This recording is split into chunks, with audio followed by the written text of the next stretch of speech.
Katanawan 1 District Year-End Implementation Review goes to improve the effectiveness of our educational initiatives aligned to the DPIT 2030 Magsad of the Line Agenda through the dynamic leadership of our PSDS, Chona D. Andrade, along with dedicated school leaders, teaching and non-teaching personnel, striving to create an educational environment that not only meets but exceeds the needs and expectations of our learners and community.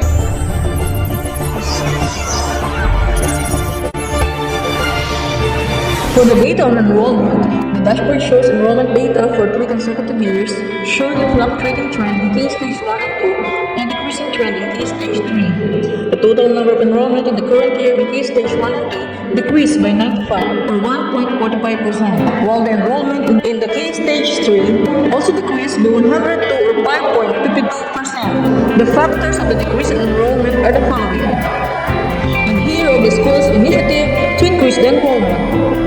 For the data on dropouts, Key Stage 1 and 2 has a total of 20 dropouts for the end of the school year, or 0.31% of the total enrollment at the beginning of the school year. San Rosa Elementary School, Katanawan Central School, and Don Abadini Elementary School are the schools that need technical assistance to address the problem of dropouts. In the Key Stage 3, there were 73 recorded dropouts by the end of the school year, which amounts to 4.20% of the total number of enrollment at the beginning of the year.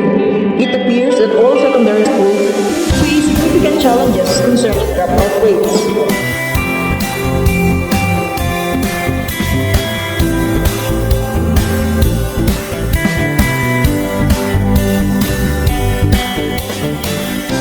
For the number of graduates, Key Stage 1 and 2 has a total of 985 number of graduates, or 98.90% of the total number of enrollment at the beginning of the school year. For the Key Stage 3, ratio was a total of 228 number of graduates, which is 99.13% of the total number of enrollment at the beginning of the school year.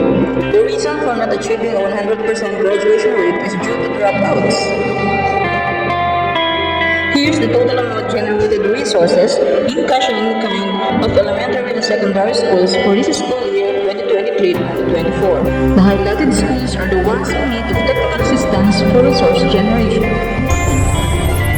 When it comes to MOE liquidation, all schools in both elementary and secondary have achieved 100% liquidation from the first to the fourth quarter of fiscal year 2023 and from the first to the second quarter of fiscal year 2024.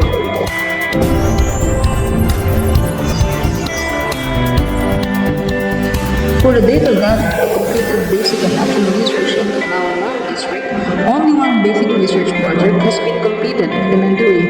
It is done in Katanawan Central School, along with 3 action research initiatives, 2 from Don Abadini Elementary School and 1 from Aglacan Elementary School. In secondary, San Rosa National High School stands out for its research endeavors. The school has successfully carried out 4 basic research projects and 3 action research studies.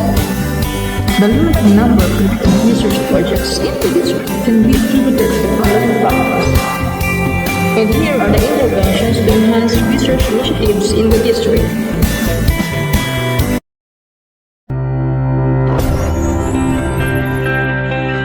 The data indicates a low number of learners who failed this school year, specifically 39 learners or 0.60% of the total end of the school year enrollment of Key Stage 1 and 2, while 5 learners did not pass in Key Stage 3 or 0.29% of the total end of the school year enrollment.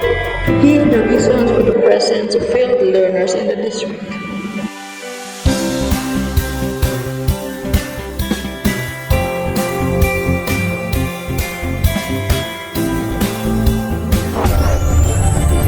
The data concerning non-readers in English in Key Stages 1 and 2 indicates a decrease of 281 learners, which accounts for a 39.36% decrease in non-readers by the end of the school year. In Key Stage 3, out of the initial 16 non-readers, only 1 student remained, resulting in non-reader percentage of 6.25% by the end of the school year. For the data on non-readers in Filipino in Key Stage 1 and 2, the data shows a decrease of 819 or 75% non-readers at the end of the school year. In Key Stage 3, there are 0 or no cases of non-readers in Filipino for this school year.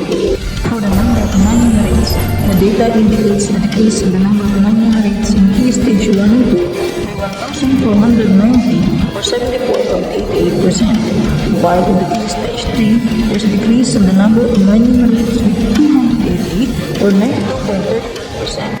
Based on the data on SGC functionality, Katanawan 1 District comprises 5 schools with organized school governing councils, of which 4 are functional and 1 is not. The remaining schools reported having no organized SGC. Although all secondary schools have established SGCs, not all of them are functional.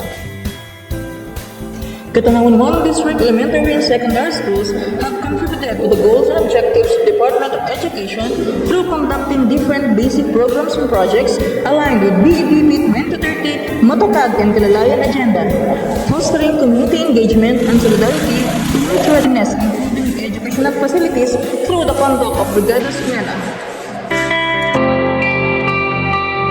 All schools have conducted gender development-related activities.